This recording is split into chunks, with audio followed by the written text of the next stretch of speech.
আজকে আমাদের গন্তব্য তারাপীঠ। তাই খুব ভোরে আমরা চলে এসেছিলাম দিয়ারা স্টেশনে। তখন ঘড়িতে বাজে 5:14 আর আমার সাথে ছিল ভাই ও আরেকটা দাদা। তো কিছুক্ষণ ওয়েট করার পরই আমাদের ট্রেন চলে আসে স্টেশনে। তো আমরা এখান থেকে যাব শেওড়াফুলি জংশনে। প্রাকৃতিক সৌন্দর্য ও পাখির ডাক শুনতে শুনতে আমরা পৌঁছে যাই শেওড়াফুলি জংশনে। তো কিছুক্ষণ ওয়েট করার পরই আমাদের গণদেবতা এক্সপ্রেস ঠিক টাইমে আমাদের স্টেশনে চলে আসে। এদিকে আমরা শো আপ করতে করতে আমরা আমাদের যাত্রা স্টার্ট করে দিই। যেতে যেতে একটা সুন্দর নদী দেখতে পাই, কিন্তু নদীটার নাম আমরা জানি না। আর এদিকে ভাই শুরু করে দিল ওর মোবাইল নিয়ে ম্যাজিক খেলা দেখানো। তো তারপর আমাদের খুব খিদে পেয়ে গেছিলো, তাই ব্যাগ থেকে বিস্কুট বার করে আমিও ভাই খেতে লাগলাম। তো ট্রেনে ছিল প্রচণ্ড ভিড়, আর 2 ঘন্টা দাঁড়িয়ে থাকার পর আমার অবস্থা খুব খারাপ হয়ে গেছিলো।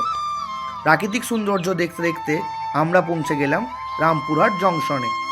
স্টেশনে নেমে দেখি প্রচুর পরিমাণের ভিড়, কারণ দিনটা ছিল শনিবার। শনিবারটা হচ্ছে মায়ের পুজো দেওয়ার জন্য খুব শুভ দিন।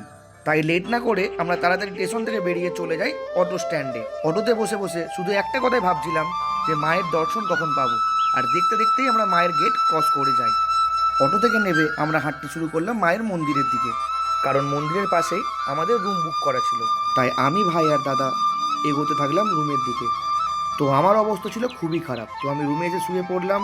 আর পুজো দিতে যাব আমরা দুপুরে। নেক্সট পার্ট দেখার জন্য আমাদের প্লিজ ফলো করে দিন।